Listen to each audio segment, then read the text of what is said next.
Here are some examples of some photos I took as I walked around the building looking at student work with rubrics.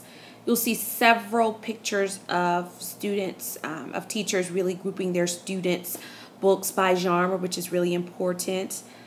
The next one is a shot of clipboards and post-its really ready for student thinking to be posted, just various displays of books. This is really a teacher and her students engaged in a conversation, which I really think is important. That's a key piece for our ESOL language learners. They need to be able to be engaged in conversation. So this is Think, Pair, Share. More books by genre in baskets, so students really have that opportunity to really select the types of books that they want to read.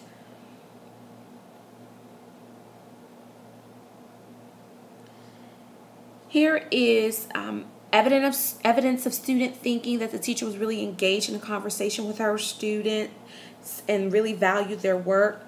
Here's some example of some second grade writing. This is that level of consistency I was talking about in my week's reflection. Across the grade level, the majority of the teachers were all doing the same thing. Now, I want that 100%. Once again, they were talking about responsibility and being a good citizen. Here's an example of some student work which was graded by rubrics. The students really understood what their expectation was, and more student thinking here. This is that consistency I was referring to.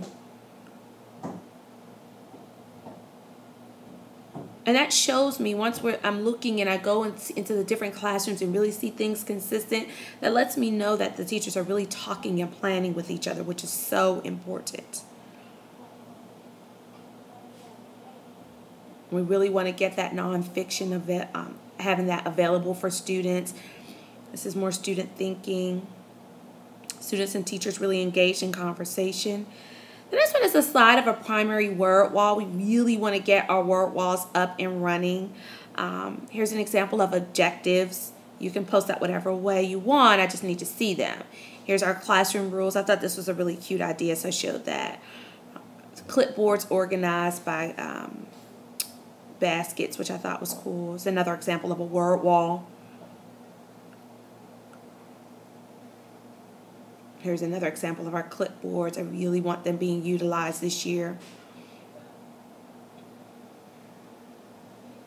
And if you need more books in your classroom library, you need to let me know, because it's really important that students have those opportunities.